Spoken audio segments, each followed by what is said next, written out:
Most Americans were now convinced that the Russians were coming and the bomb would soon fall in the night. Remember I told you Bernays was involved in it? They brought all these boys on board, you see, because it was a war for the minds. They needed people who understood the psychology of the masses.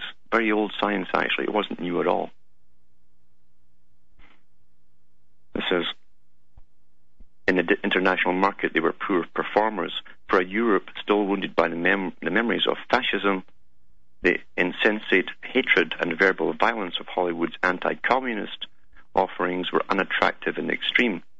Faring better were Disney's cartoons and feel-good films such as Roman Holiday and The Wizard of Oz. But not all Europeans were seduced by these fictive paradises. Buried deep in the clauses of successive trade agreements, starting with the Blum-Burns Accord of 1946, were provisions which guaranteed an increase in the quota of American films shown in countries such as France. Such agreements were met with indignant criticism in French intellectual circles, and even in 1948 led to violent street battles. Now in the 60s, the Royal Institute for International Affairs had a meeting in Britain with the CFR, its American branch, and it was in the newspapers at the time. Their whole purpose was to do with deciding who, the US or Britain, should be given the lead in creating the world's culture. The world's culture, because they knew they were working towards, if you've read their own books that they publish themselves, they've always been working towards a world government. And they decided at the time in those meetings that most of it would be given to the US. That ties right in with this book. It says here, American strategists were surprisingly slow to respond to widespread resentment in Europe at the saturation levels of Hollywood imports. There was no diplomatic representation at the 1951 Cannes Film Festival, nor any formal delegation of American motion picture leaders, writers, technicians, or artists. By contrast, the Russians had sent their deputy minister of cinema, as well as a renowned director, Podovkin, who gave a brilliant resume of Soviet achievements. After receiving reports that America had looked very silly at Cannes, the U.S. government resolved to give the motion picture industry more attention. On 23rd of April 1953, after his appointment as special consultant to the governor on cinema, Cecil B. DeMille strode into C.D. Jackson's office. Writing to Henry Luce 2 weeks later, DeMille said DeMille is very much on our side. I was quite impressed with the power of American films abroad. Back with more after this break.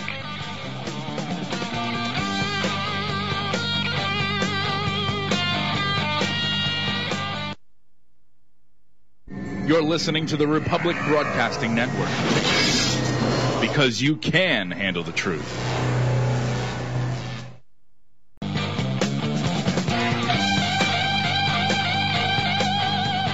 Hi folks, I'm Alan Watt. We're cutting through the matrix and giving out some information of how culture is produced and implemented on the publics of the world. And sometimes it's tailor-made. You'll look at your culture and you'll see what differences there are in your makeup, your cultural makeup, and alter it to suit. And this part here of the Cultural Cold War is talking about Hollywood.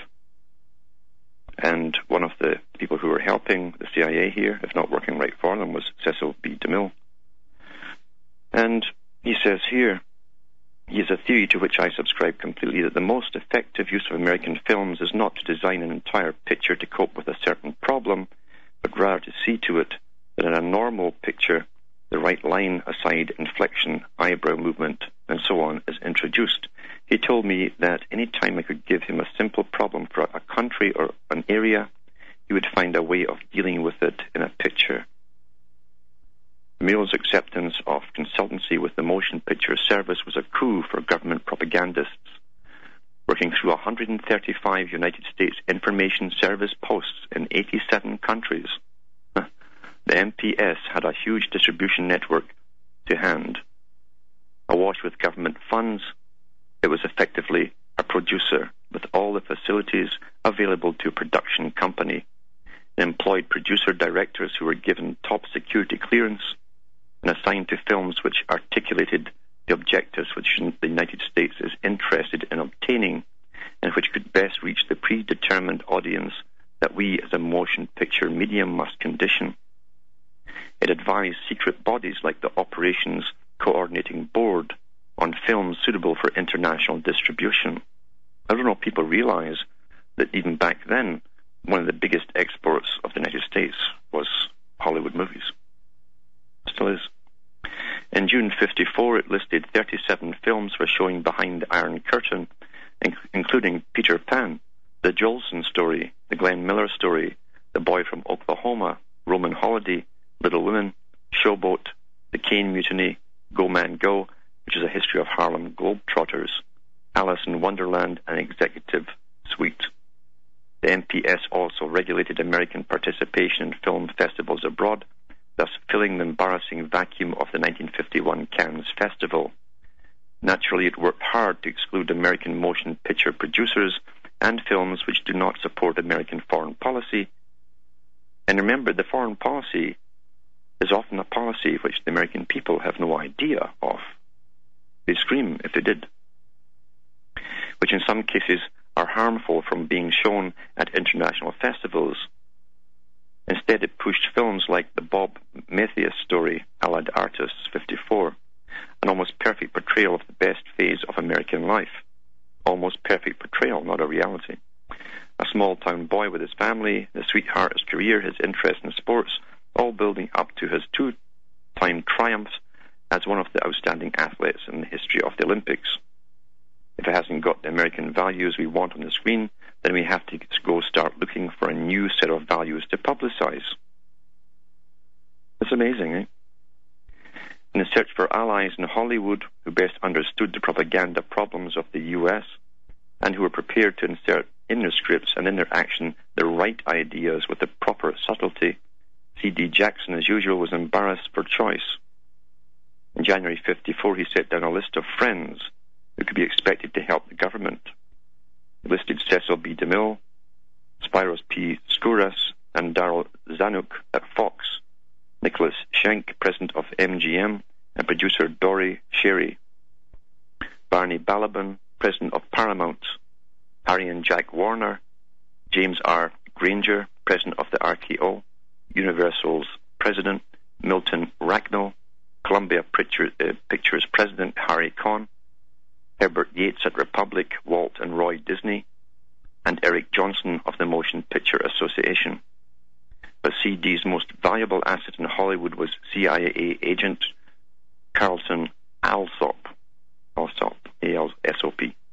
Working undercover at Paramount Studios, Alsop had been a producer and agent working on the MGM lot in the mid-1930s, then with Judy Garland in the late 1940s and early 50s, by which time he had already joined Frank Wisner's psychological warfare workshop. I mean, here's all these people completely trained in not only Bernays techniques, but even deeper stuff to do with warfare, because everything to them at the top is war, constant war. And they're in charge of the movie industry. They're in charge of the novel industry. They're in charge of the music industry. Everything that gives you culture.